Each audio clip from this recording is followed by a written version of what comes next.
প্রিয় শিক্ষার্থীবৃন্দ, আশা করি তোমরা সবাই ভালো আছো। আজ আমি তোমাদের নবম দশম শ্রেণীর 3.2-এর চমৎকার একটি অঙ্ক করাবো, যেটি বিভিন্ন কৌশলে বিভিন্ন লোক করে থাকে, কিন্তু আমি তোমাদের অত্যন্ত সহজ এবং সাবলীল পদ্ধতিতে অল্প সময়ের ভিতরে এই অঙ্কটি প্রমাণ করে দেখাবো। এখন দেখা যাক অঙ্কটি কি।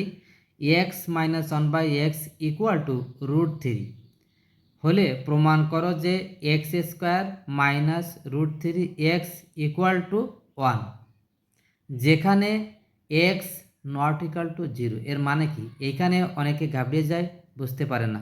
ঠিক আছে, ভয় পাওয়ার কোনো কারণ নেই, এটা কোনো ফ্যাক্টরি না ধরতে হবে না। এর মানে এক্সের মান কোনো ক্রমে শূন্য হবে না, তাই না? যেখানে এক্সের মান কোনো ক্রমে শূন্য হবে না। এখন চমৎকারভাবে এভাবে সমাধানটি সবসময় লিখতেই হবে। ঠিক আছে, এভাবে লিখে তলায় একটা দাগ দিলাম সুন্দরভাবে। এখন দেওয়া আছে কি? দেওয়া আছে আমাদের এক্স মাইনাস 1/x, ওয়ানটার্মগুলো একটু সুন্দরভাবে দিতে হবে, ইকুয়াল টু √3।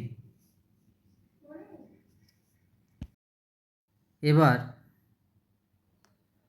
বন্ধুরা এখন কত সুন্দর পদ্ধতিটা, এর লসাগু কত? এক্স। তো এক্স এক্সে গুণ করলে কত হয়? X square. এই মাইনাস এক্সে ভাগ করলে 1, অনককে 1। এবার কিছু না থাকলে নিচে কি আছে? 1 আছে, তাই না? এই 1 এই এর সাথে গুণ করতে হবে, আর এক্স এর সাথে গুণ করতে হবে। X square minus 1 equal to এই √3 এই এক্স। একটা জিনিস অবশ্যই খেয়াল রাখতে হবে, এই √3 সহ কিন্তু ওই এক্স সহ রুট দেওয়া যাবে না, কিন্তু √3-এর বাইরে কিন্তু এক্স। ঠিক আছে, এদিকে কিন্তু অবশ্যই খেয়াল রাখতে হবে, √3-এর বাইরে কিন্তু এক্স। বা এই এক্স স্কোয়ার এইবারে প্লাস ছিল, তাই না? এবার আসলে কী হয়? Minus √3 x.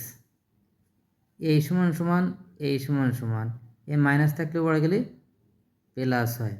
ঠিক আছে, অতএব x square minus √3 x equal to 1, এইটে প্রমাণিত, তাই না?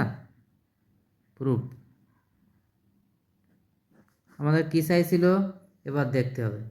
দেওয়া ছিল এক্স মাইনাস 1/x মানে √3 হলে প্রমাণ করতে হবে যে x square minus √3 x equal to 1। আমরা কি সেটা পেরেছি কি না? পেরেছি না বন্ধুরা? এভাবে সহজ পদ্ধতিতে খুব সহজে অল্প সময় করা যায়। আমার এই অঙ্কের টেকনিকটা যদি ভালো লাগে অবশ্যই আমাকে লাইক, কমেন্টস ও সাবস্ক্রাইব করে উদ্বুদ্ধ করবে আশা করি। ধন্যবাদ সবাইকে।